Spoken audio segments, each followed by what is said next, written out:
Avivando el fuego. Iglesia, Templo de la Gracia, La Calera. El reino de Dios llegó y Él viene. El fuego arderá continuamente en el altar, no se apagará. Y sus cabellos son blancos como nieve. Y en sus ojos, Bienvenidos. hay fuego. Ven y enciende, Señor, a tu novia. Ven y enciende, Señor, a tu iglesia. Ven y enciende, Estamos felices Señor, a tu de que casa. estés conectado. Ven y enciéndeme. Ven y enciende, Señor, a tu novia. Ven y enciende, Señor, a tu iglesia. Ven y Comenta enciende, y Señor, comparte a tu nuestra casa. transmisión. Ven y enciéndeme. Ven y enciéndeme. Ya comenzamos.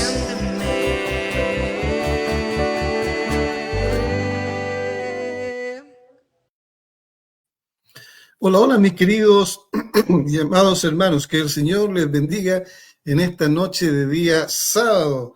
Todavía seguimos en Semana Santa y este sábado es un día también especial, ya que Jesús ya está en la sepultura, pero mañana, mis hermanos, Jesús ya ha resucitado. Pero bueno, gracias al Señor porque estamos, como dije, en una nueva edición más de este su programa, Avivando el Fuego, y dando un saludo a nuestro primer invitado, al pastor, el hermano David Silva Donoso, desde allá de los Estados Unidos de Norteamérica. Saludos, mi hermano David Silva. Y bueno, hermano, así que antes de seguir adelante, vamos a orar para que el Señor tome el control de esta transmisión. Hoy tenemos un tema muy bueno, es un tema antiquísimo, y es un tema que en estos años y en esta, digamos, en este siglo se ha dado mucho más fuerte. Así que el Señor les bendiga. Así que les invito a que cierren sus ojos y oremos al Señor. Padre Santo, gracias te damos por estar ante tu presencia, gracias por este programa, Señor, que hemos iniciado, por este día, por mis hermanos conectados y los hermanos que se van a seguir conectando, Señor, que sean bendecidos, y queremos ser bendecidos hoy, Padre, con el tema que nos trae nuestro hermano Arturo, Padre. Así que te pedimos que tú nos des de tu gracia, nos llenes de tu gracia y de tu gloria para que esto, Señor, sea realmente de provecho para nuestras vidas, Señor, y que podamos entender esta grave problemática que nos afecta. Digo nos afecta porque también afecta a muchos cristianos, Señor. Así que te pedimos que tú, Señor, nos bendigas a través de este tema, a través de nuestro hermano Arturo. Te lo pedimos en el nombre de Jesús, Señor. Amén y amén. Sí, saludos también a la hermana Evelyn Plaza de Silva. Así que gracias, hermana Evelyn, también por su saludo, y a la hermana Priscila Carvajal, que el Señor la bendiga mucho. Bueno, vamos como de costumbre a una pequeña pausa musical y volvemos con nuestro invitado. No teníamos miedo, nada era imposible, esa fe de niños, todo hacía posible, pero con el tiempo, esos días simples se fueron con el viento, fuimos insensibles.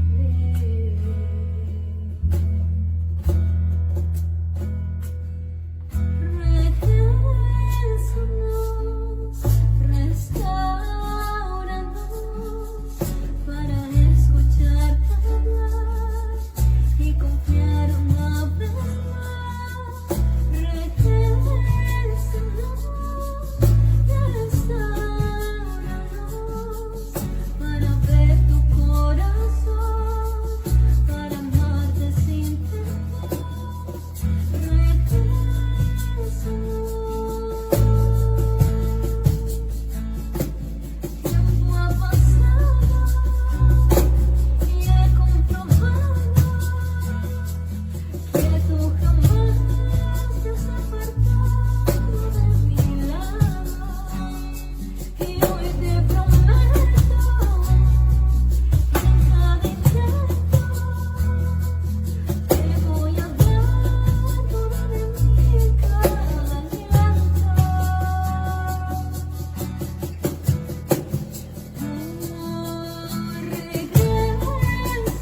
aunque pase el tiempo, nuestra fe es simple.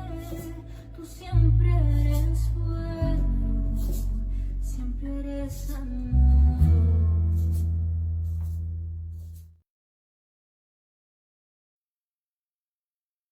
Amén, amén. Amén, amén. Gloria, gloria al Señor. Bien, vamos a pedirle a nuestro invitado que pase al escenario, nuestro hermano Arturo Valdebenito. ¿Cómo está? Buenas noches. Que el Señor le bendiga, mi hermano. Un gusto poder saludarle. Hermano Mario, gracias por la invitación. Y saludo a todos quienes están también conectados a esta hora de la noche. Amén, amén.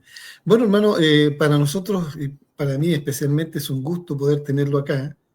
Ya mucho tiempo que intenté tenerlo hasta que, gracias a Dios, se dio todo y pudimos concretar el que usted esté acá, que para nosotros, para mí es una bendición y es un privilegio tremendo.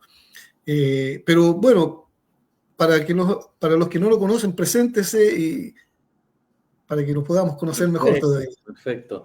Bueno, el privilegio es mío, la verdad que es una bendición poder compartir con la hermandad en Cristo y por supuesto hablar sobre la palabra del Señor, sobre lo que ella dice.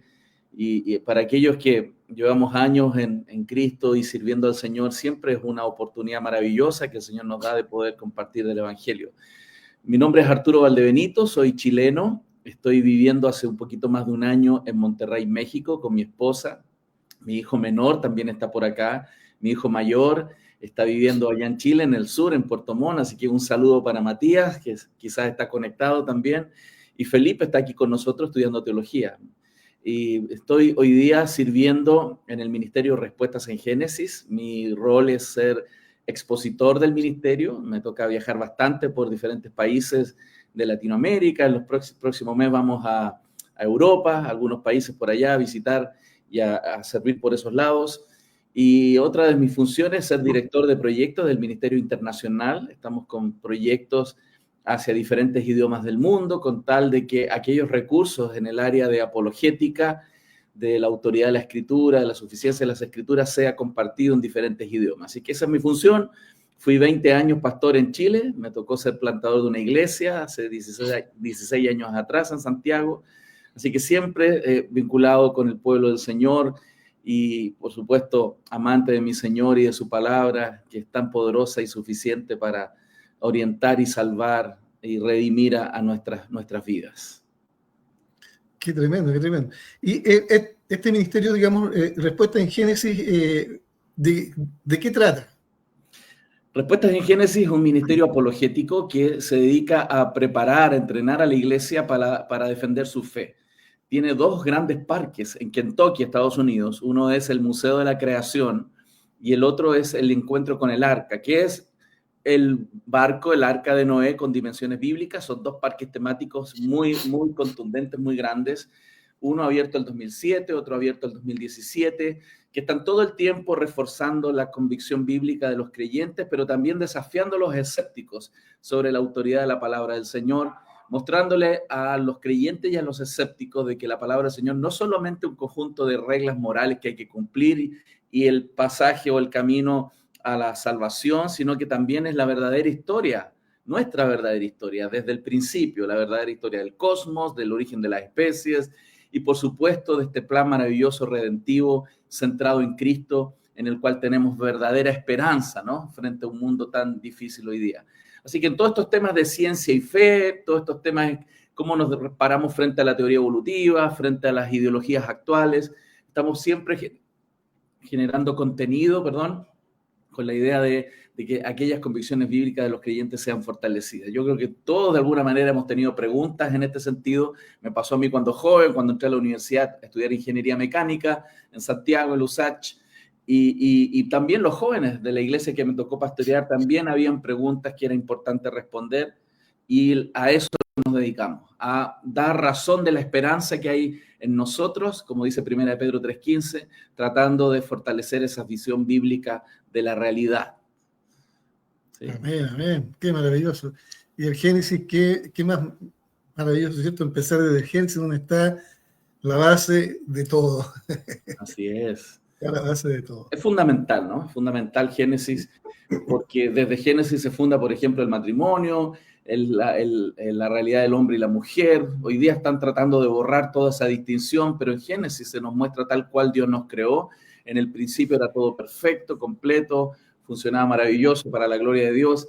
Y esa es la verdadera historia. Y de ahí en adelante, por las acciones morales del hombre, hemos visto las consecuencias. Pero no somos entonces el resultado de accidentes aleatorios ciegos, sino de un Dios soberano que está guiando la historia. Así que Génesis es fundamental para ese principio de nuestra realidad, pero también de toda doctrina, directa o indirectamente, que nosotros defendemos, se basa en lo sucedido ahí en Génesis, principalmente en los primeros 11 capítulos. El protoevangelio. Ahí está, por supuesto, Génesis 3:15, sin duda. Sí. Sin duda. Bien, ahora el tema que nos convoca es un tema que muchos piensan que es un tema nuevo, pero es un tema antiquísimo. Es un tema antiquísimo. Ya de partida en la antigua Grecia ya empezaron recién como a definir esto y lo definieron como melancolía. ¿Ya? Claro. Ahora, ya a partir ya del siglo XX se empezó ya a definir ya por la década del 70, me parece, claramente como depresión. Correcto, correcto. Sí, bueno, como vamos a tratar de abordar este punto, creo que es muy importante, como usted dice, rastrear históricamente estos conceptos. También creo que es muy bueno definir muy bien estos conceptos porque las palabras y los conceptos a través de la historia van migrando, ¿no? Usted dijo recién que había una idea en la época de los griegos, hoy día tenemos una idea en el mundo secular, hay una perspectiva bíblica y es importante porque si nosotros de verdad pensamos en cuando hablamos de depresión, estamos hablando de una afectación muy fuerte, es algo muy doloroso, es algo muy desanimante que consume la fuerza de las personas. Por eso, cuando abordamos estos temas de consejería bíblica, cuando abordamos depresión, necesitamos hacerlo desde una perspectiva muy compasiva, ¿no? No poniéndonos en un altar del conocimiento, sino también conectar con la realidad humana. Y yo creo que es muy importante poner algunos fundamentos en este principio, porque cuando los seres humanos queremos realmente ayudar a otros, yo no creo que nadie que conozca a alguien que ha estado o está en depresión no sienta algún grado de compasión y sensibilidad frente a esta realidad.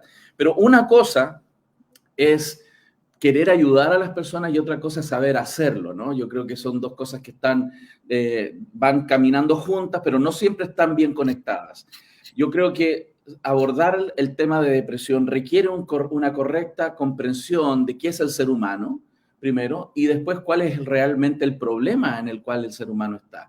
Porque yo creo que aquí es donde tenemos mucho que hablar al principio como fundamento, porque el abordaje secular, el abordaje desde las disciplinas terapéuticas seculares, tiene una mirada del ser humano, una interpretación de qué es el ser humano y por supuesto van a abordar al ser humano de esa manera. Nosotros desde una perspectiva cristiana más holística, más integral, tenemos una capacidad no nuestra como personas, sino dada por Dios, que Dios nos ha revelado realmente qué es el ser humano y cuál es su problema. Y creo que eso es fundamental. Y usted me puede interrumpir cuando quiera, pero yo quiero quizás explayarme un poquito en ese punto, porque cuando los seres humanos tratamos de definir nuestra realidad, hay tres elementos que son muy importantes. Yo lo diría así en términos muy coloquiales. Son tres patas de una misma mesa. Hay una pata de una mesa que es la definición ontológica, o sea, cuál es la realidad última, de dónde venimos, cuál es la causa de todo, ¿no? Y los seculares y los cristianos respondemos a esa pregunta. Para nosotros, los hijos del Señor, sabemos que la realidad última es el Dios eterno, todopoderoso y soberano, que es el autor y creador de todas las cosas. Entonces, cuando entendemos nuestra realidad, está en ese marco. Hay un Dios creador, pero también desde el punto de vista epistemológico. ¿Cómo sabemos lo que sabemos? ¿Cuál es nuestra fuente de verdad? Para nosotros los cristianos, la fuente de verdad del correcto y amplio y buen conocimiento es la revelación dada por Dios.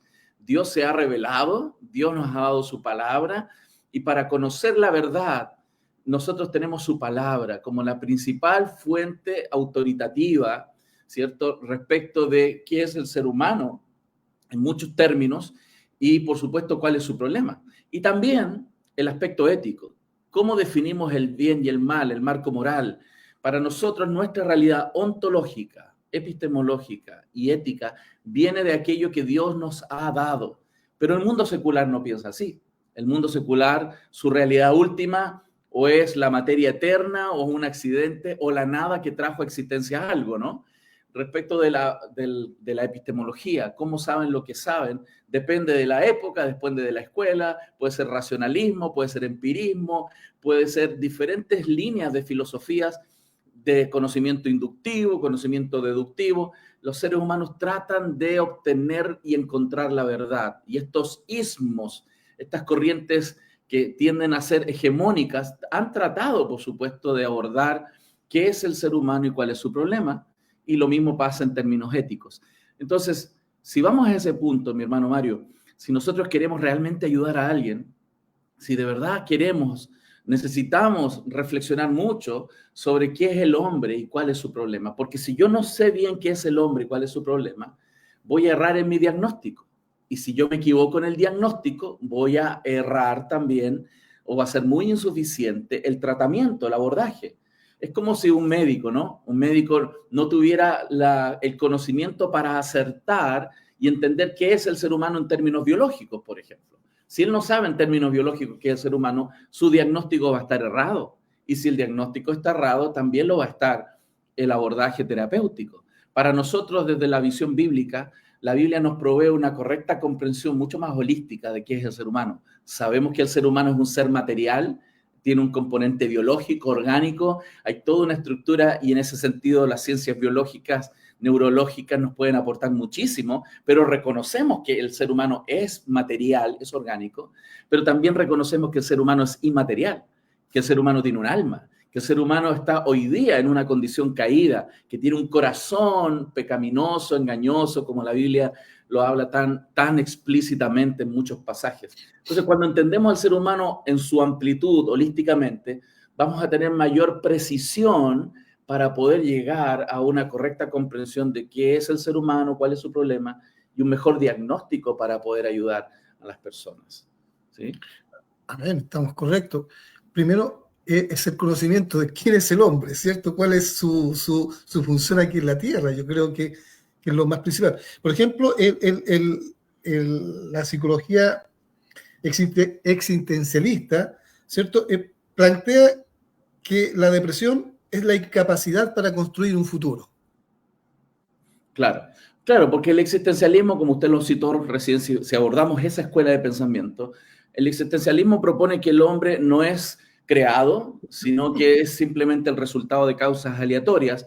Y debido a que no hay una causa que defina nuestro propósito, el ser humano está obligado a construir su propio propósito en la vida. Entonces, si ese es su marco para interpretar la vida humana, por supuesto, entonces, si el ser humano está deprimido, no está abordando esa búsqueda de su autopropósito, por supuesto que está en un problema serio. Eso sería, ¿no? La incapacidad de encontrar el propósito en la vida o construir su propio propósito. Pero hay muchas escuelas de pensamiento. Entonces, el problema es que cada una de las escuelas de pensamiento, incluso cada una de las escuelas de psicología, hace un reduccionismo, tiene una mirada estrecha, ¿no? Como el caballo, ¿no? Como el caballo que se pone los laterales, ¿cierto? Que no le impide ver más allá del foco central. Las escuelas de psicología, todas tienen hoy día una corriente naturalista. Su fuente principal y su epistemología respecto del ser humano es la teoría evolutiva. Entonces, para las escuelas de psicología, el ser humano es un animal evolucionado que se mueve por instintos, ¿cierto? Y que por lo tanto todo su comportamiento se mide en ese marco, con mayor capacidad racional, pero no lo ve de manera integral como lo ve Dios, ¿no? Como lo definió y lo creó Dios y nos ha revelado en su palabra. Entonces, por eso, no estoy criticando las escuelas de psicología respecto de su intención, porque la intención siempre ha sido buena, siempre ha sido muy positiva, ayudar al ser humano. Me ha tocado leer varios escritos de diferentes escuelas, ¿no? Y cuando uno ve pensadores de diferentes escuelas, uno se da cuenta que ellos sí que están interesados en tratar de ayudar a la gente. Y trabajan y estudian y se esfuerzan por intentar ayudar a las personas. el problema no está ahí. El problema está justamente en esto que estamos hablando, de cómo entendemos al ser humano y cómo realmente le podríamos llegar a ayudar. Entonces, tendríamos que partir de la base, ¿qué es el ser humano? Así es. ¿Qué es el ser humano? Para poder llegar ahí entonces a abordar la depresión. ¿Qué es el ser humano? En términos muy simples y por supuesto podemos hablar de antropología, mi hermano, podemos hablar varios programas, pero si nos centramos en el tema central, el ser humano es un ser orgánico, biológico, que tiene por supuesto todo un aspecto constructivo, biológico. Hay mecanismos que el Señor diseñó que son hormonales, hay sistemas nerviosos, hay sistemas sanguíneos, musculares. Hay hoy día en esta condición caída, hay enfermedades que atacan las áreas orgánicas y por supuesto eso puede ser observado, es medible. De alguna manera la ciencia médica ha podido colaborar grandemente en cómo ayudar al ser humano en términos biológicos, neurológicos, etcétera. Pero también la Biblia define que el ser humano es un alma y que hoy día es pecaminosa. La Biblia define al ser humano no como alguien bueno, como lo piensan las escuelas de psicología, ¿no? Que el ser humano es bueno, que es una pizarra en blanco, diría una escuela, ¿cierto? Y que el entorno es el que produce al ser humano y que el ser humano es neutro. No, el ser humano nace malo, es pecador. Yo siempre lo digo, ¿no? Usted no le tiene que enseñar a un niño pequeño a desobedecer. Yo no conozco a ningún papá que tenga la obligación de enseñar a su niño a ser desobediente. Sí. Son así. Tenemos que enseñarles a obedecer. Usted le dice, no meta los dedos al enchufe. ¿Y qué va a hacer? Meter los dedos al enchufe. O sea, el corazón es malo, somos pecadores. Por lo tanto, en esa comprensión podríamos realmente abordar realmente cómo ayudar a alguien que está en depresión. Porque la depresión, si la definimos, es un debilitante estado de ánimo, es un sentimiento o aire de desesperanza que se convierte en la razón para que una persona no maneje las cuestiones más importantes de la vida. O sea, una persona en depresión abandona las responsabilidades, las cuestiones más importantes de su vida porque tiene un desánimo tan fuerte, ¿cierto? Que un desaliento tan grande que le impide avanzar en la vida. Y yo creo que eso es importante sí decirlo. Es distinto al desaliento, porque ha pasado en estos últimos años que se confunde desaliento o tristeza con depresión, ¿no? El desaliento, ¿cierto? Es cuando una persona está más lenta, pero sigue avanzando. La depresión es cuando una persona deja de funcionar, se abandona. Esa persona está totalmente abandonada respecto de seguir avanzando en sus quehaceres, en las responsabilidades que Dios le ha dado para vivir esta vida, ¿no? Entonces, hoy día lamentablemente el término depresión, como usted bien lo dijo, ¿no? Es muy amplio. Se usa para describir muchísimos estados de ánimo.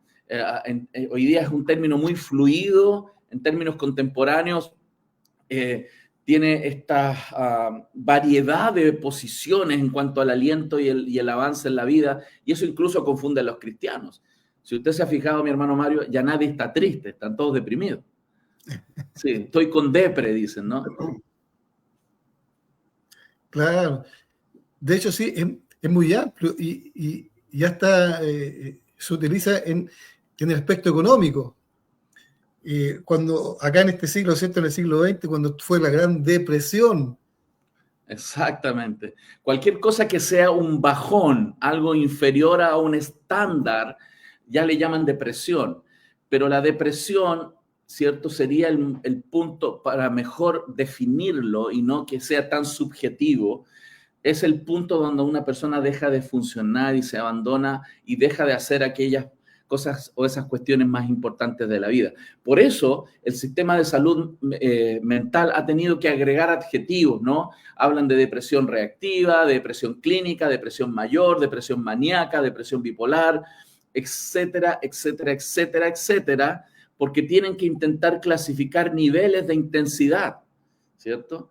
Para poder tratar de ayudar o hacer algún abordaje, ¿no? Entonces, nosotros para poder ayudar a una persona necesitamos acercarnos a la gente, necesitamos estar con las personas, necesitamos de verdad amar a aquellas personas que están sufriendo con depresión porque requieren mucha ayuda, requieren mucho cuidado y creo que en esa perspectiva la consejería bíblica, la iglesia tiene un desafío muy grande de poder aprender a ayudar a personas que están sufriendo depresión, aprender a conocerles, aprender a tomar buena información para ayudar a las personas, ¿no? Me ha tocado acompañar personas con depresión y es todo un desafío y requerimos mucha gracia de Dios también para ayudar a la gente. Exacto. Y lo más importante es justamente lo que dijo usted, la perspectiva bíblica. Exactamente. Pero de repente, porque hemos visto en estos últimos tiempos, ya en estos últimos meses más que nada, que inclusive muchos cristianos, muchos pastores se han suicidado porque tenían un estado depresivo, que estaban en depresión. Claro. Entonces, bueno, yo creo que más adelante vamos a ver cómo podemos abordar eso en personas que ya tienen un conocimiento bíblico, que tienen un conocimiento cristiano. Claro que sí. Y de hecho, en la Biblia hay ejemplos bíblicos de personas que quizás sufrieron depresión. Así es. O sea, ser cristiano y tener depresión, eso es posible, eso puede llegar a suceder. Como puede llegar a suceder que un creyente tenga áreas de pecado en su vida o debilidades en su madurez cristiana. Eso puede estar pasando, pero hay esperanza real en el Evangelio. Y es triste pensar de que hermanos nuestros tuvieran que llegar a situaciones tan profundamente debilitantes, ¿no? Como una depresión, teniendo una gran oportunidad de cómo Dios puede obrar en el corazón. Y en ese sentido creo que la iglesia estamos en cierto sentido en deuda. Tenemos que prepararnos para ayudar a nuestros hermanos. Tenemos que aprender a aconsejar. Si usted recuerda, hay un texto que me encanta que se llama Primera de Tesalonicenses 5:14, que dice que os ruego, hermanos, que exhortéis a los ociosos, que alentéis a los de poco ánimo y que sostengáis a los débiles, pero que seáis pacientes para con todos. Ese texto es muy desafiante porque nos saca del statu quo. Yo tengo que saber la realidad espiritual del hermano que tengo al frente. No puedo llegar y acercarme e intentar ayudar a alguien a todos de la misma forma. Los que hay que exhortar, ¿cierto? Por supuesto hay que exhortar, pero hay personas que no hay que exhortar, hay que alentarlas, que están desanimadas. Y hay personas que ya no pueden pararse y esas personas hay que sostenerlas. Entonces, lamentablemente el acercamiento cristiano a veces es todo igual. Voy a usar una frase que usó David Powlison, un excelente consejero bíblico, citando a este texto de Tesalonicenses, dice que aquellos que se creen martillo piensan que todo el mundo es un clavo, ¿no? Entonces, a todo el mundo le dan bibliazos en la cabeza, golpes. Pero otros se creen frazadas o mantas y creen que todo el mundo necesita ser cubierto, apapachado, ¿cierto? El tema del amor, el abrazo. Pero los que son silla de rueda, dice también, creen que todo el mundo necesita un ascensor. Lo que él está diciendo, tenemos un desafío. Las personas tienen que ser conocidas en su realidad espiritual, en su contexto, y aprender a conocerlas. Tenemos que aprender a leer su comunicación verbal, a interpretarla, pero también su comunicación no verbal. Tenemos que tener mucha información sobre sus dinámicas diarias, sobre su uso del tiempo, sobre sus prioridades, sobre su alimento, sobre su sexualidad, sobre cómo enfrenta los problemas, quién es Dios para la persona, su vida de oración. Hermano, hay muchísimas cosas que necesitamos aprender y conocer de nuestros hermanos, ¿cierto?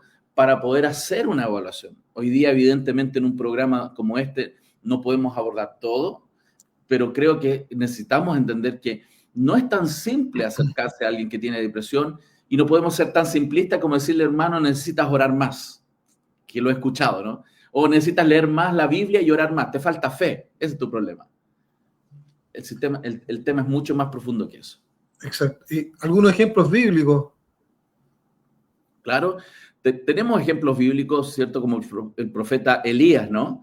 El profeta Elías es uno de los casos bíblicos bien emblemáticos, donde él, si ustedes recuerdan, había tenido esta brillante participación frente a Jezabel, ¿cierto? Y cuando hace esta cosa increíble con el poder de Dios, ¿cierto? Que cae fuego del cielo y los sacerdotes de Baal son quemados. Hermano, uno dice, ¿qué manifestación tan poderosa y el respaldo divino para la obra del profeta, ¿no? Pero luego la la reina esta le manda un mensaje, una amenaza de muerte, y él entra en un temor tan profundo y depresivo que se quería morir. Y creo que ahí hay algo bien interesante. ¿Cuál fue la solución divina? No fue recordarles los textos, no fue recordarle palabras. Le dijo, anda, duerme y come. Descansa. Luego veremos, ¿no? Luego fue y sin duda trató aspectos de su corazón y de cómo él puede salir del problema. Porque, ¿sabes lo que sucede? La depresión es un vórtice, es como una espiral en descenso.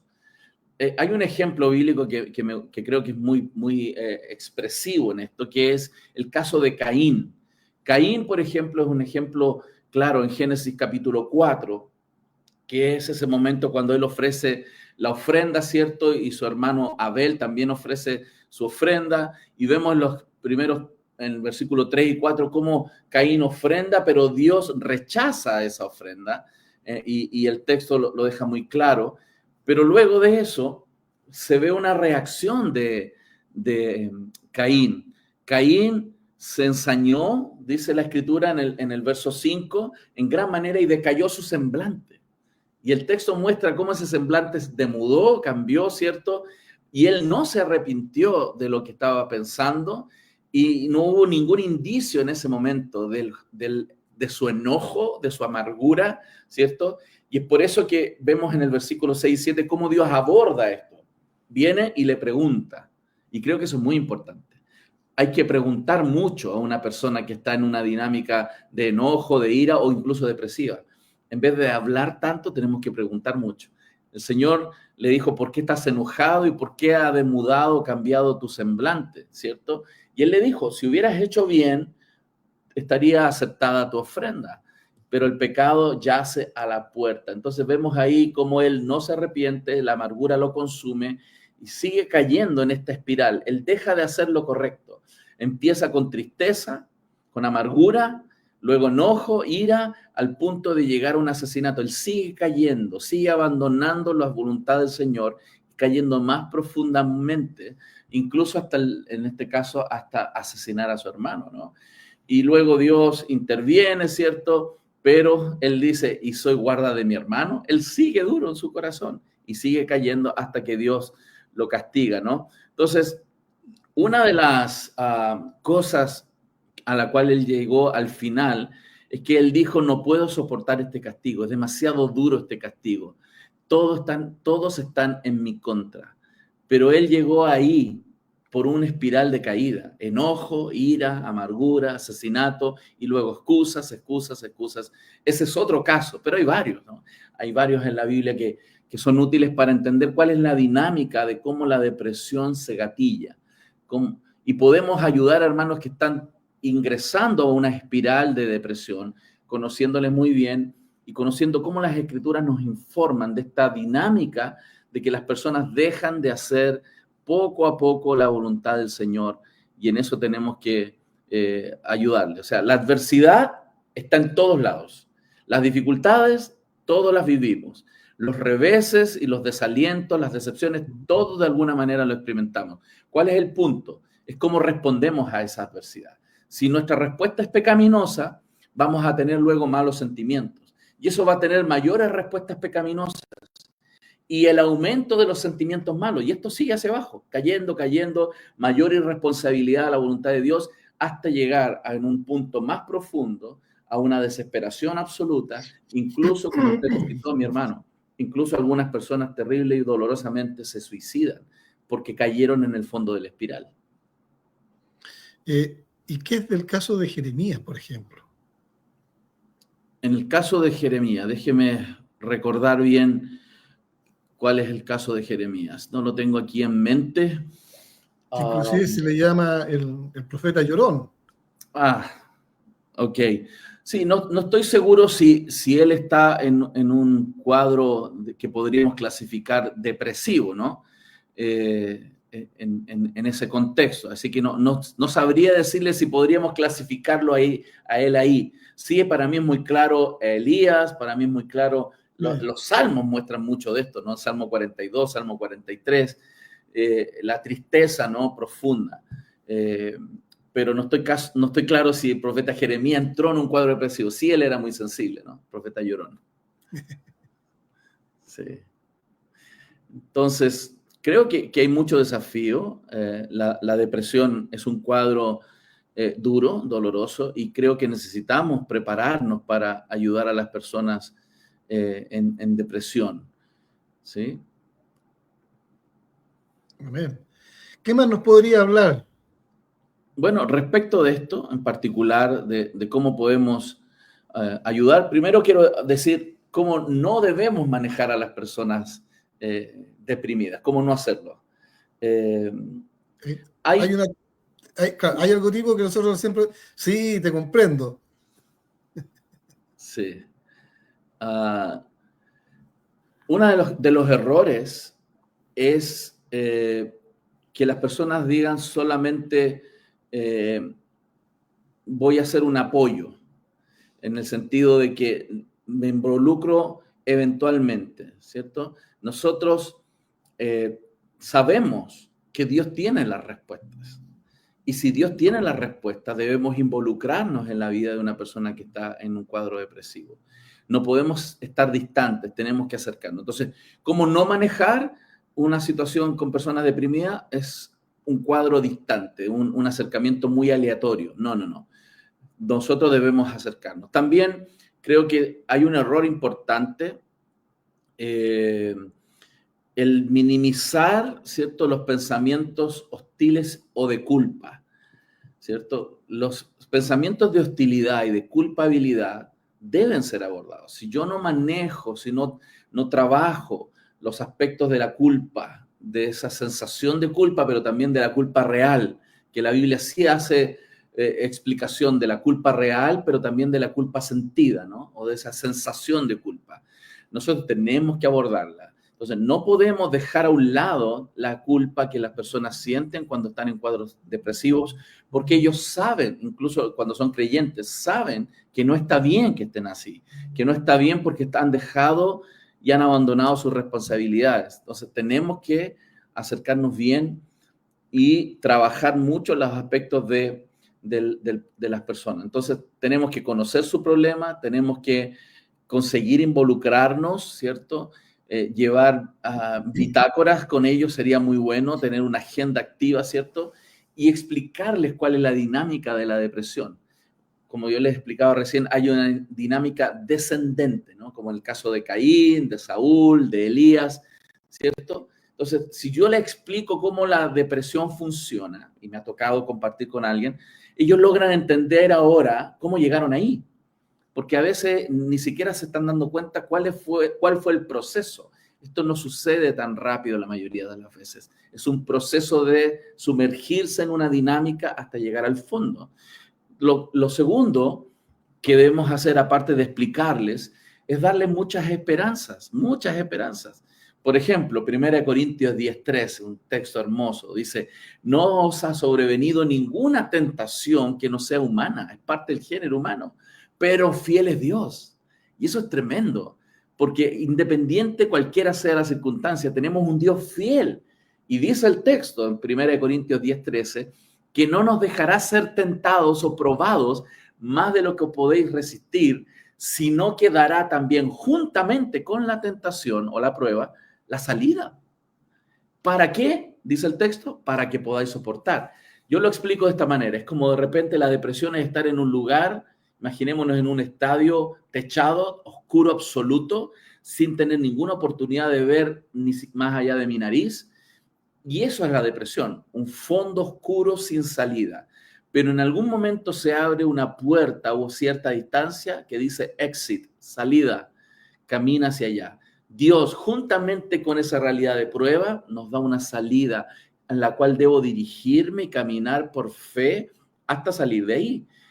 Yo creo que la Biblia también nos da suficiente conocimiento para responder a estos desafíos de la vida. Segunda de Pedro 1:3 dice, como todas las cosas que pertenecen a la vida y a la piedad nos han sido dadas por su divino poder, mediante el conocimiento de aquel que nos llamó por su gloria, ¿cierto? Y excelencia. Tenemos muchísimos recursos para abordar bíblicamente a personas que están en depresión, llenándolo de la esperanza que provee el Evangelio, no la esperanza vacía de personas que dicen así, ya va a pasar, tranquilo, no te preocupes, confía, sigue adelante, hay cosas buenas para la vida. No es una esperanza vacía, es una esperanza firme en aquellas promesas reales que Dios aplica y obra en el corazón de aquellos que se acercan por fe. Entonces, los llenamos de esperanza bíblica, conocemos muy bien la situación, cómo están manejando la culpa, pero también comenzamos a trabajar en hábitos. En hábitos deben dejar los hábitos viejos y comenzar a hábitos bíblicos, revisar sus deseos, sus pensamientos, hermano. Una persona en depresión tiene una estructura enorme de pensamientos antibíblicos respecto de, ¿cierto? No puedo, ¿cierto? No soy bueno, soy un solitario, soy tardo para hablar, soy torpe, etcétera. Pero podemos ayudarle a reemplazar esas ideas. En vez de no puedo, bueno, yo le puedo decir, bueno, todavía no has aprendido cómo hacerlo, pero Dios te puede capacitar para aprender a hacerlo. Si alguien me dice, yo no soy bueno, bueno, pero tenemos la justicia de Cristo. Es cierto, no hay ni uno bueno, no solo tú, pero en Cristo somos justificados por medio de la fe. Entonces, si una persona me dice que soy solitario, bueno, la verdad es que tú estás solo ahora, pero porque tú estás eligiendo ser solitario.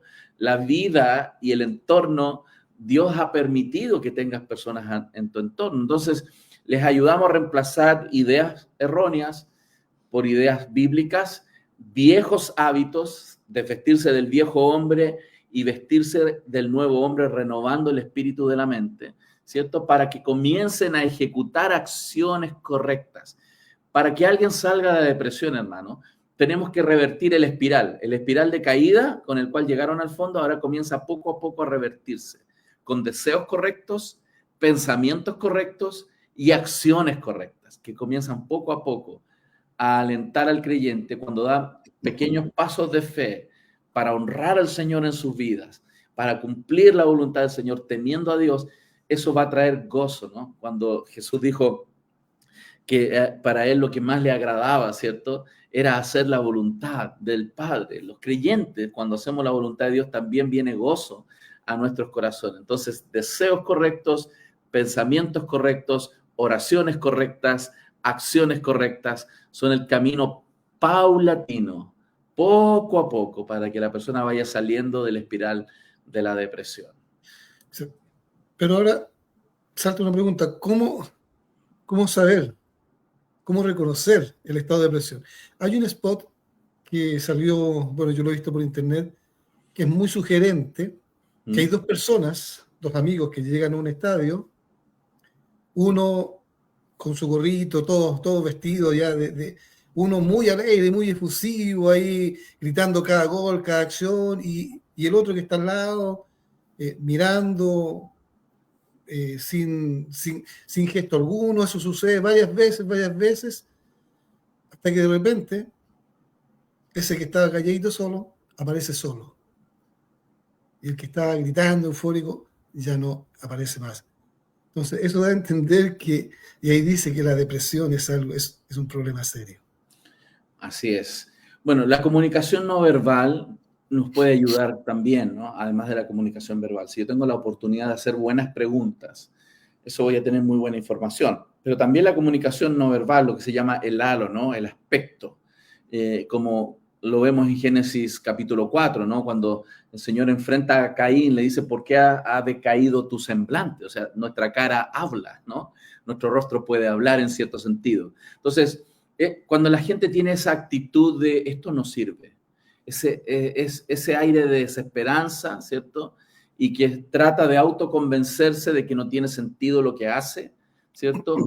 Son personas que pueden llorar fácilmente, muy recurrentemente suspiran, tienden a mirar hacia abajo, se sientan sin moverse, tienen un decaimiento general también de los músculos de la cara, tienen una apariencia desordenada porque, vuelvo a repetir, estas personas abandonan las cuestiones más importantes de la vida, como incluso asearse, afeitarse, ¿cierto? No se van a reír frecuentemente, ¿cierto? Y tienen una desaceleración física muy medible, cuantificable. Vuelvo a repetir, estamos apuntando a un cuadro donde la persona se abandonó, ¿cierto? Puede estar ahí parada al lado tuyo, pero está en otro mundo, ¿no? Está abandonada en la vida. Y tenemos que recordarnos, ¿no? Que las personas pueden estar todavía activas, moviéndose muy lentamente o casi detenidos y estar en una profunda depresión. Y tenemos que ser muy, muy cuidadosos de cómo ayudar a esas personas, porque están en riesgo, sin duda. Exacto, porque inclusive la persona puede parecer muy eufórica, muy alegre, pero su lucha es interior. Sí, así en su mente. Yo he tenido la posibilidad de anotar algunas cosas que he escuchado en personas que han estado en cuadros depresivos, ¿cierto? Una de las cosas muy comunes es que no duermen bien o duermen demasiado. Son dos extremos. Se acuestan muy cansados y se levantan cansados, ¿cierto? Nunca tienen suficiente tiempo para cumplir sus responsabilidades porque como su mente está en otro plano, en otro foco, no están siendo efectivos ni eficaces en tomar las responsabilidades diarias, ¿no? Tienden a enfermarse más de lo normal, dolores de espalda, dolores de cabeza, que son bastante recurrentes por el estrés y la presión de toda esa amargura y dolor que están acarreando en su alma. A veces pierden el apetito, ¿cierto? Y en algunos casos, todo lo contrario, comen en exceso, ¿no? Entonces, son señales. No podemos ser tan categóricos, pero son señales que nos permiten acercarnos para ir más al fondo del corazón, ¿no? Yo digo, es como una alerta. Hay ciertos síntomas que son una alerta que debieran animarnos a tratar de profundizar qué está pasando en el corazón de esas personas. Entonces, tienden a sentirse culpables, como le decía, tienen una preocupación, ¿cierto?, por las tareas incompletas de la vida y tienen también a que estos problemas estas situaciones que están dejando de abordar les están ocasionando otros problemas. Por ejemplo, una persona que se abandona y no está cumpliendo en su trabajo, pueden despedirla. Y si la despide, se le acumulan las cuentas. Y al acumularse las cuentas vienen los acreedores. Y entran en una dinámica que aumenta los problemas que nunca se resuelven. Esas personas están en una situación difícil y hay que socorrerlas, ¿sí? Hay que ayudarlas a salir de ese vórtice poco a poco. Por lo visto, no es tan sencillo, es complicado. Correcto. Debieran haber, digamos, pastores o dirigentes tratar de ¿cómo le dijera? De saber más sobre esto para dar, digamos, una buena consejería. Claro. Yo creo que ese no es el mandato solo para los pastores, los ancianos. Es el mandato de todo creyente. Todo creyente tiene que estar siempre preparado para compartir el evangelio, las verdades de la palabra del Señor con otros creyentes. Evidentemente, no todos tienen el mismo nivel de conocimiento, todos estamos creciendo, pero lo que nunca queremos llegar a decir es que esto tiene que ver con preparación de expertos. El mundo secular nos quiere hacer creer que solo los expertos pueden ayudar a otros, pero bíblicamente hablando, creyentes llenos del Espíritu Santo, llenos de la palabra del Señor, como Pablo decía en Romanos 15:14, yo estoy convencido que ustedes, le hablaba a la iglesia, ustedes están llenos de bondad y llenos de conocimiento para amonestaros unos a otros. Y en ese sentido tiene que ver con ese cuidado mutuo, esa exhortación mutua. Todo creyente puede y debe prepararse para ayudar a sus hermanos. Y hoy día, gracias al Señor, mi hermano Mario, hay muchísimos buenos recursos. Hay entrenamientos en consejería bíblica, hay muy buenos libros que colaboran para que tengamos una perspectiva bíblica de las situaciones del alma, ¿no? Como la depresión tan fuerte. Porque hoy día hay demasiadas ideas dando vueltas sobre lo que es la depresión, dependiendo de la escuela de abordaje, ¿cierto? Secular vamos a tener distintas miradas, hay escuelas psicoanalíticas, ¿cierto? Y que hablan que el problema tiene que ver con la autoestima, ¿cierto? Con la pérdida del área de su resentimiento interior. Hay otras escuelas del comportamiento donde están hablando de que estas son formas de abordar los problemas de la vida que fueron aprendidas, y la impotencia fue algo que acarreamos desde la niñez. Hay escuelas cognitivas que empiezan a hablar que esto tiene que ver con una manera simplemente errada en cómo la persona resuelve su problema y sus expectativas del futuro y su presente. Entonces, corrigiendo el pensamiento lo resolvemos todo. Hay escuelas sociológicas que tienen que ver con que esto se desarrolla por la pérdida del estatus del rol, del prestigio, del poder o de la identidad. Hay escuelas biológicas que tienen que ver y dicen que entonces el problema es genético, o que es la teoría química, ¿no? Que todo tiene que ver con un resultado del mal funcionamiento químico en el cerebro. Entonces, dependiendo de la escuela, hermano, hay diferentes acercamientos. Yo creo que todos los cristianos debiéramos hoy día desafiarnos a ver cómo ayudamos a las personas. Hermano, en el mundo hay tanta depresión, hay tanta tristeza, tanta amargura, que los cristianos tenemos lo más hermoso, lo más poderoso en nuestras manos. A Cristo el Señor en nuestros corazones. Tenemos a la palabra del Señor y el poder del Espíritu Santo. ¿Qué más poderoso que eso? Para intentar ayudar a las personas. Pero tenemos que disponer nuestras vidas, prepararnos bíblicamente y amar a las personas de esta forma, ayudándoles. Exacto. Aquí hay una pregunta, o dos preguntas, dice, ¿qué hay que hacer para aquellos que han perdido un ser querido, una familia? Y la otra, ¿cómo podemos ayudar sin lastimar? Vamos a intentar responder la primera. ¿Cómo ayudamos a alguien que ha perdido un ser querido? Es un proceso de duelo normal. El hecho de que nos duela que alguien muera, una persona a la cual amamos, lo que vamos a hacer es caminar con esa persona justamente poco a poco, llorando con ellos, sin duda, pero también mostrándole que la realidad de la muerte, que todos vivimos en esta realidad de la muerte, y aunque son cosas que ellos saben intelectualmente, que todos vamos a morir, es que mostrarles que la única esperanza real frente a una realidad de la muerte y que nos permite tener una perspectiva esperanzadora de volver a vernos es el Evangelio. Cristo, por medio de su resurrección, traerá consigo a resurrección a todos aquellos que han creído en él. Por lo tanto, podemos brindar esperanza frente a la muerte y la pérdida de un ser querido, con esa esperanza gloriosa de poder volver a reencontrarnos. Es como vamos en un gran viaje, vamos en un viaje largo, pero nos volveremos a encontrar. Hermano, no hay otra perspectiva en el mundo que nos ofrezca verdadera esperanza.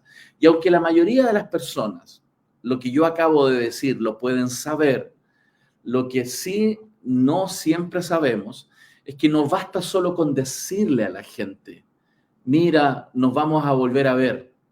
Es caminar, orar con ellos, abrir las escrituras, darle tareas para que ellos lean la palabra, reflexionen en las esperanzas reales del Evangelio y Dios les va a hablar. La Biblia dice, la fe viene por el oír y el oír por la palabra. No dice el oír y el oír de la palabra. Dice oír y el oír por la palabra. Mientras vamos meditando o leyendo, en algún momento Dios habla realmente a nuestros corazones. Y esas personas con las cuales estamos caminando, esas cosas que a veces incluso saben intelectualmente, se hacen una verdad profunda en el corazón y traen paz, traen gozo, traen esperanza, verdadera esperanza. Por eso dice la Escritura que estas cosas fueron escritas, ¿cierto? Para que por la perseverancia, ¿cierto? Nosotros pudiéramos tener esperanza real. No es solo repetirle algo a alguien, sino caminar con ellos y volver a recordárselas. Romanos 15:4 dice, porque las cosas que se escribieron antes, para nuestra enseñanza se escribieron, a fin de que por la paciencia y la consolación de las Escrituras tengamos esperanza. Fíjense, por la paciencia y la consolación de las Escrituras tengamos esperanza. Seguimos al lado de alguien, abriendo las Escrituras pacientemente, orando con ellos, riendo con ellos, llorando con ellos, porque en algún momento esa verdadera esperanza brota en el corazón. Y dice el verso 13 del mismo Romanos capítulo 15, dice, y el Dios de esperanza os llene de todo gozo y paz en el creer, para que abundéis en esperanza por el poder del Espíritu Santo. Fíjense que la esperanza no es una frase que cognitivamente llenamos en nuestra mente. Aunque usamos nuestra mente, es el Espíritu Santo y su poder y su iluminación la que trae verdadera esperanza. Por eso requiere esta actividad del cuerpo, esta actividad de caminar juntos, orando, llorando, riendo juntos como cristianos. ¿Cuál era la segunda, perdón, mi hermano Mario? Me da un tiempito que tengo que cargar el computador que Sí, se me va. claro. Claro, la segunda es cómo podemos ayudar sin lastimar. Perfecto. ¿Cómo podemos ayudar sin lastimar? Es un desafío, ¿no? Porque la sensibilidad de las personas respecto de si se dañan o no por algo puede estar demasiado elevada y cualquier cosa que digamos les puede afectar. Pero por otro lado, nosotros tenemos que ser muy cuidadosos como consejeros. Nunca somos impositivos, sino, como dice el mismo término, estamos aconsejando la palabra del Señor. Queremos animar a la persona a considerar. Entonces, cuando aconsejamos bíblicamente, estamos diciéndole que te animo a considerar aquello que Dios dice. No es mi opinión, no es mis ideas que quiero imponer a tu vida. Es aquella soberana, graciosa y poderosa palabra de Dios que quiere decirle a tu alma aquellas cosas que tú necesitas, creo yo, también escuchar en esta circunstancia tan difícil, ¿cierto? Entonces, no dañar a las personas es un poco difícil si es que la persona es muy sensible, pero también yo tengo que ser muy responsable, ser muy humilde, muy compasivo al comunicar las verdades bíblicas. Como les decía hace un rato, hay algunos que se creen martillo, ¿no? Y golpean con la palabra, ¿no? A veces hay que exhortar, pero cuando más les hemos demostrado a las personas que les amamos realmente, esas personas van a tomar bien aquellas exhortaciones, incluso que puedan ser un poco desafiantes a su vida, ¿no?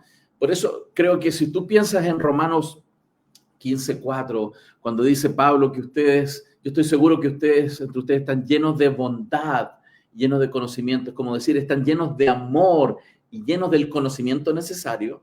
Las personas cuando se saben amadas por ti y tú puedes eventualmente exhortarles bíblicamente, las personas lo van a recibir bien. Entonces, las dos cosas tienen que ir juntas, correcto conocimiento y mucha bondad y amor. A veces estamos en los dos extremos. Tenemos mucho conocimiento y poco amor y lo único que hacemos es dañar a la gente, azotándolas con la Biblia.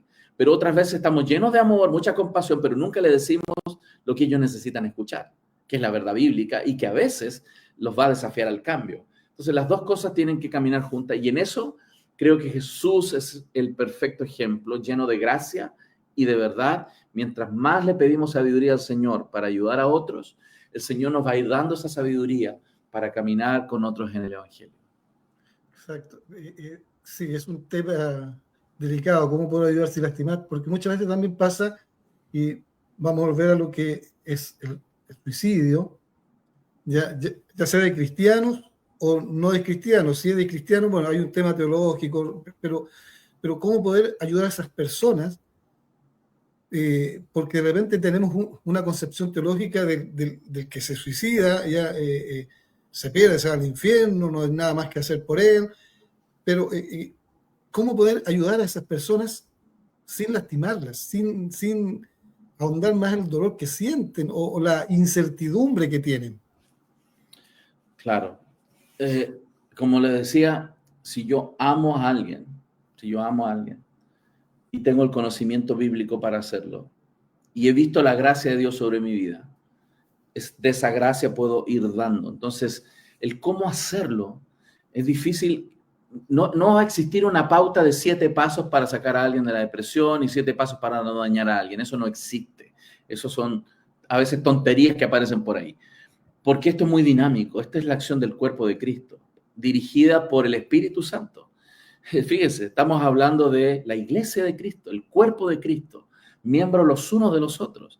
Entonces, cuando yo estoy realmente desafiado por Dios para involucrarme en la vida de otra persona, voy a invertir el tiempo necesario, el amor va a fluir desde mi corazón y voy a pedirle al Señor que me dé sabiduría y voy a buscar herramientas para ayudar a la gente. Cuando eso está pasando, es difícil o mucho menos probable que la persona se sienta ofendida porque está viendo el real interés que tú tienes por él o por ella, ¿no? El problema que creo que se da, que estas cosas de daño que se produce, es porque esto no se está dando. Es porque hacemos una intervención como lo haría un terapeuta que realmente no tiene un vínculo familiar afectivo contigo, porque es simplemente tu terapeuta, tú le estás pagando por una sesión, pero aquí estamos hablando de la familia. Esa persona es mi familia. No tiene mi mismo apellido, pero es mi hermano, es mi hermana. Tenemos un mismo padre. Entonces, ese vínculo cercano, como el que Pablo mostraba cuando decía que tenía como dolores de parto, ¿no? Respecto de cómo sentía de cercanos, como si hubieran salido de su propio ser.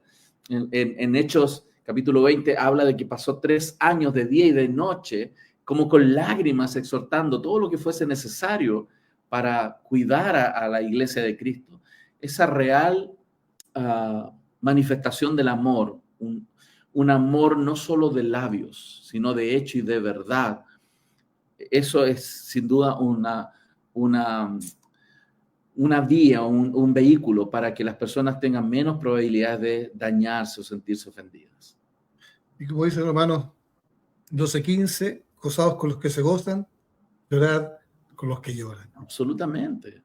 Esa es la manera. Esa es la manera, ¿no? No nos acercamos como mi paciente. Él no es mi paciente. Él es mi hermano. Y juntos estamos en la lucha. Juntos estamos caminando.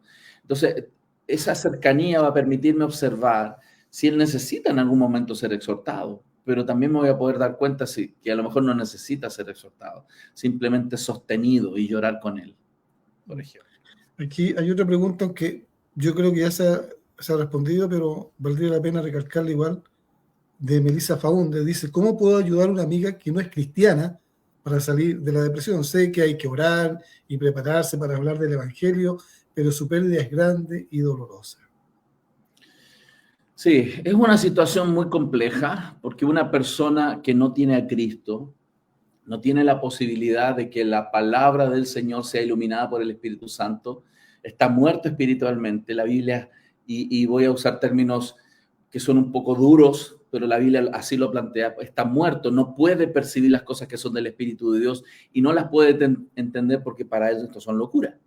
Entonces, no puede producir la verdad bíblica, verdadera esperanza en esa persona. Entonces, ¿qué oportunidades tenemos?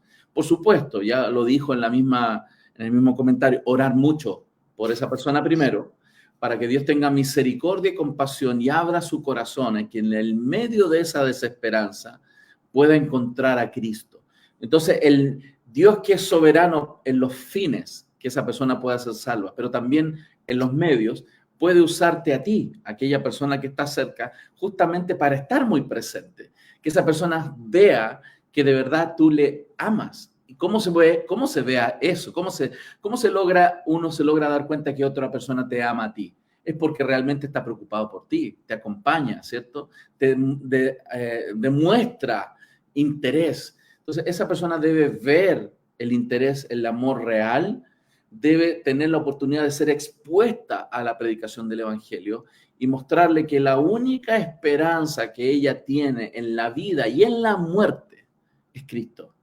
Porque el camino que ella lleva hoy día en una depresión es un camino de muerte, es un camino hacia la muerte, hacia eventualmente un suicidio.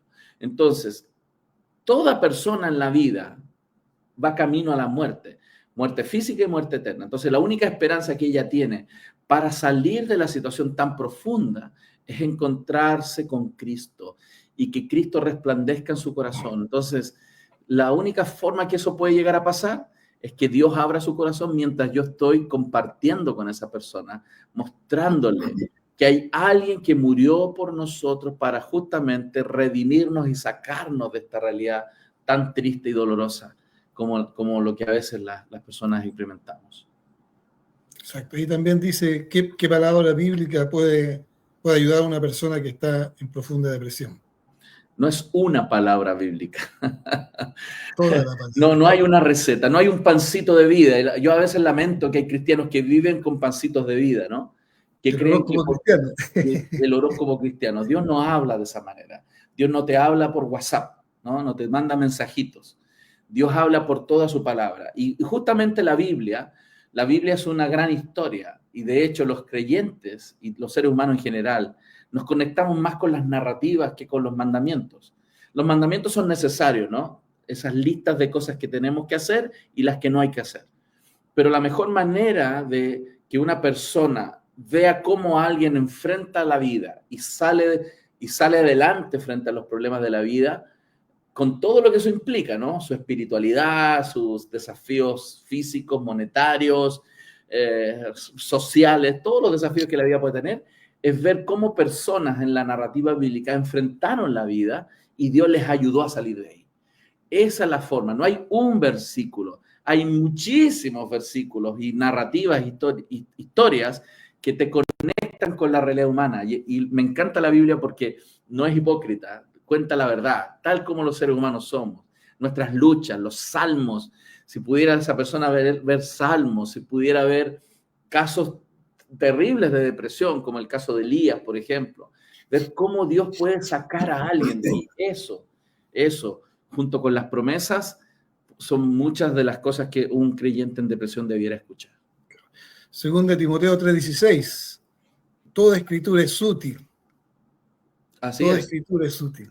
Para enseñar, redarguir, corregir, instruir en justicia, a fin de que el hombre de Dios sea enteramente preparado para toda buena obra. Entonces, de Génesis 1:1, Apocalipsis 22, toda la escritura, nosotros podemos usarla convenientemente, sabiamente, para reforzar todo aquello que la persona que está en depresión está falta. Las personas necesitan aliento, pero a veces van a requerir también exhortación.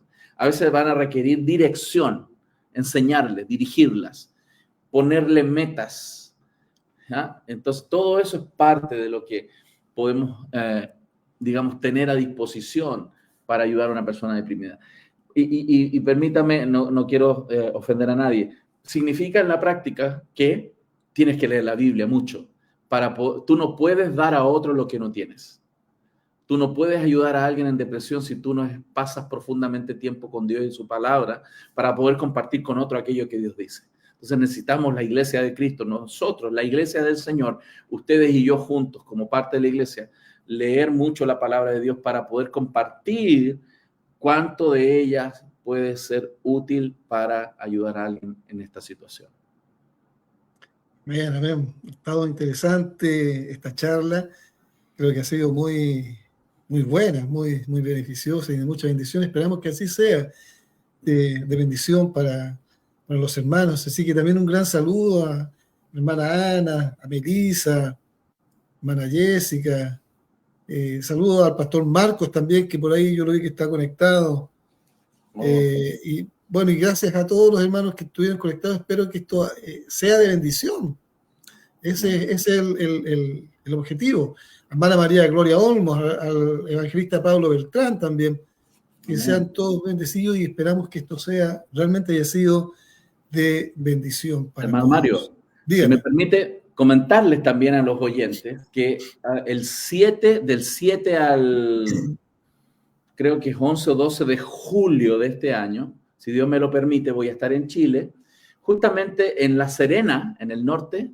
Vamos a estar en un entrenamiento de 22 horas y 8 horas en video, o sea, 30 horas de consejería bíblica. Se va a estar dando un curso presencial, no es online ni a distancia, es presencial en La Serena, donde vamos a estar entrenando en consejería bíblica, los aspectos fundamentales de la consejería. Vamos a estar hablando de herramientas, de cómo tomar datos, de cómo interpretar la información, pero también cómo caminar aplicando y ministrando la palabra en áreas y diferentes áreas de ejemplo para que los cristianos nos preparemos, ¿no? Yo creo que necesitamos prepararnos para ayudar a otros. Así que vamos a estar, ¿dónde pueden encontrar información? En Consejeros Bíblicos Chile, hay un Facebook, Consejeros Bíblicos Chile, Consejería Bíblica Chile. donde ahí vamos a estar publicando ese entrenamiento por si alguien allá en mi precioso país se anima también a acompañarnos ahí en el norte, del 7 de julio en adelante. Es maravilloso, maravilloso. Necesitamos saber más de consejería para poder también aconsejar a otros hermanos, pero también que todo vaya de acuerdo a la palabra de Dios. Es lo más importante, ¿cierto? Hay una pregunta que ya se respondió, pero valdría la pena igual recordarla. Okay. ¿Cómo ver si un hermano o hermana está en depresión? Sí, respecto de algunos elementos que creo que son muy importantes, una de las cosas como identificamos tiene que ver con que las personas han abandonado las cosas más importantes de la vida, ¿no? Las cuestiones más importantes tienen que ver con que se frenaron en aquellas responsabilidades relacionales, laborales, las personas están abandonadas en la vida. Y vamos a notar, por ejemplo, actitudes de que esto no sirve, un aire de desesperanza, ¿cierto? Lloran fácilmente, suspiran, miran hacia abajo, les cuesta mirarte a los ojos, hay un decaimiento general, hay una desaceleración física, ¿cierto? Generalmente se ríen muy poco o casi nada. Eso sería como un cuadro que ayuda a entender depresión. Hay cansancio, hay quejas, se enferman más de lo normal, pérdida del apetito o comen mucho. En términos sexuales, hay un desorden en su sexualidad, probablemente masturbación exagerada también, etcétera. O cuando hablan mucho de sus problemas, pero no hacen nada al respecto. Todo ese cuadro apunta a un cuadro depresivo, que es distinto a una persona desalentada. La persona desalentada está triste, tiene problemas, pero sigue adelante, sigue tratando de esforzarse y sigue haciendo cosas aunque le está costando mucho. Es distinto estar desalentado, estar triste o muy triste con lo que es la depresión. La depresión ya sería un cuadro mucho más profundo de desaliento que los inhabilita para seguir avanzando con sus vidas. ¿Está muteado mi hermano o es idea mía? No lo estoy escuchando. Ahí sí. Ah, sí. Sí. Muy interesante, realmente. Bueno, todo es bajo una perspectiva realmente de la palabra de Dios. Ella, como decía Timoteo, es útil para todo. No hay otra regla, es la regla infalible que tenemos. Bueno, y un saludo también a don Eliezer Albornoz, a Juan Carlos Medina y a la hermana Vania Gutiérrez, que sean bendecidos también. Y espero, como dije, que esto haya sido de bendición para todos ustedes y que aprendamos que primero nuestra base tiene que ser una base en Dios. Amén. Y la palabra de Dios es la única. Así la es. única. Así la es. única. Por ahí Así es. pueden haber muchos consejeros seculares, pero que no conocen a Dios. Justamente. Por lo tanto, van a hablar dependiendo de la escuela que ellos Fueron entrenados. fueron entrenados. Claro. Sí, nosotros como tenemos esta mirada más integral, vamos a abordar, por ejemplo, vamos a abordar su condición física, vamos a hablar sobre la necesidad de actividad física, ordenar el sueño. Hay muchos aspectos nutricionales que podríamos revisar, pero también vamos a revisar los aspectos teológicos sobre sus convicciones bíblicas, de quién es Dios, quién es Él, etcétera. Vamos a hablar su cognitividad, qué está pensando. Vamos a hablar sobre la lista de pensamientos, vamos a ayudarle a corregir sus pensamientos, pero también sus conductas. Vamos a trabajar conductualmente también en su vida, las tareas, vamos a tener actividades, metas para ayudarle a salir de la depresión. También vamos a trabajar en sus emociones, ¿cierto? Cómo medir y evaluar su estado de ánimo. Las emociones no son neutras, también tienen una repercusión moral. También vamos a hablar de aspectos sociales y relacionales, la importancia de la vida cristiana, de asistir a la iglesia, oración, estudios bíblicos, pero también todos los aspectos motivacionales, qué le motiva y las metas correctas bíblicas para que la persona se vaya encaminando a salir de ahí. Le daremos probablemente muchos textos para leer, muchas reflexiones bíblicas, pero también tareas aplicadas para que la persona salga de esa espiral descendente y salga paulatinamente de una depresión. Exacto. Y todo, como dije, va a ir enfocado, porque generalmente ya todos los psicología, dependiendo de la escuela que sea, van a tender a encasillarlo todo en el hombre, en el mismo ser, en el hombre todo. Antropocéntrico, sí. Antropocéntrico, claro, un antropocentrismo total. Pero tenemos que abordarlo bajo no un antropocentrismo, sino que bajo un teocentrismo. O sea, Teocentrismo, así Dios es el centro de todo. justamente. Porque realmente, claro, el hombre se ve que todo transcurre, ¿cierto? A la vuelta de él, todo pasa por él, y es terrible. Por Justamente. eso, claro, y lo que usted decía es tener una base sólida bíblica y en Dios. Así es. Es nuestro problema más serio, hermanos, como creyentes y como humanos en general, es que no estamos abordando bíblicamente nuestras necesidades y problemas. El hombre, en Romanos 1, muestra que el hombre cambió al creador por la criatura, cambió la verdad por la mentira y cambió el uso natural de sus cuerpos. Esos tres cambios trajeron consecuencias. Dios nos entregó una mente reprobada, a los deseos de nuestro corazón y a pasiones desordenadas.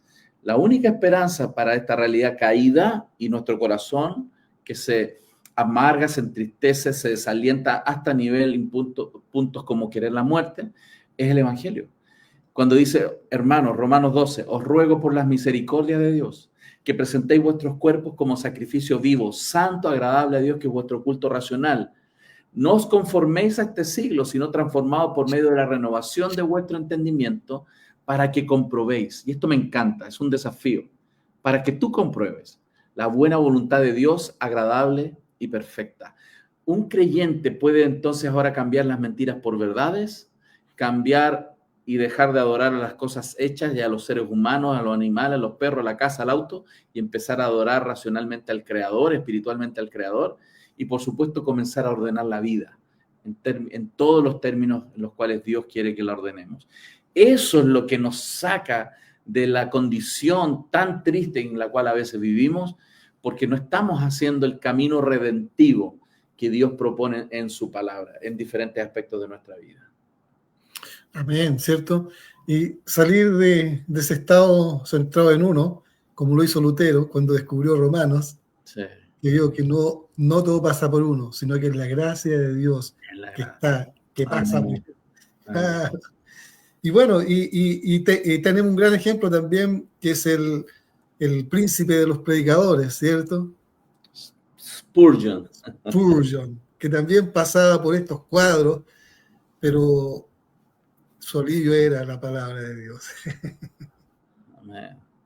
Así que bueno, muchas gracias, mi hermano, por la invitación. Gracias por permitirme compartir con usted y con nuestros invitados de esta noche. Es una bendición para mí. Bien. Muchas gracias a usted por darse el tiempo. Es una persona muy ocupada, ¿sabes? Una persona muy ocupada, pero gracias a Dios que se dio el tiempo y eso es muy valorable y gracias al Señor primero. Amén. Gracias al Señor y toda la gloria sea. Amén. Así Tus es. últimas palabras ya para estar despidiendo el... Sí, invitarles a que puedan visitar nuestra página del Ministerio Respuestas en Génesis, www.respuestasengenesis.org. Ahí hay muchos recursos sobre apologética, artículos, y también hay videos de enseñanzas de apologética para que ustedes puedan ver. Y por supuesto también que puedan visitar al Facebook de Consejeros Bíblicos Chile, donde estamos publicando también entrenamientos en consejería bíblica. Así que espero que cualquiera de esos dos ministerios, Respuestas en Génesis y Consejería Bíblica Chile, puedan ser de apoyo, ¿no? A usted como creyente, a su iglesia local, si es un anciano, un pastor de la iglesia, porque evidentemente todos los que hemos sido pastores sabemos que somos limitados, necesitamos apoyo, y estos ministerios paraeclesiásticos colaboran con la iglesia local. Por 20 años fui pastor de una iglesia local y entiendo el trabajo tan duro y arduo que a veces los pastores tienen, ¿cierto? Entonces, ¿qué mejor que poder brindarles un cierto consejo de buscar apoyo en estas áreas de apologética sobre cómo respondemos a las ideologías actuales, todo este tema de ciencia y fe, pero también cómo ayudamos a que los creyentes crezcan en su conocimiento para ayudar a aquellos que sufren. Así que eso, mi hermano, muchísimas gracias, que la paz del Señor, ¿cierto?, esté con todos vosotros, que la gracia de nuestro Señor, el amor del Padre, ¿cierto?, esté en cada uno de ustedes. Bien, bien, así que muchas gracias a todos los hermanos, les esperamos también el próximo sábado, pero antes ya de despedirnos vamos a pedirle a nuestro pastor y hermano que nos despida con una oración. Amén. Señor, muchas gracias. Gracias porque tú, Señor, abriste nuestros ojos para poder verte. Tú, Señor, nos trajiste a tu reino, nos has salvado por gracia, Señor.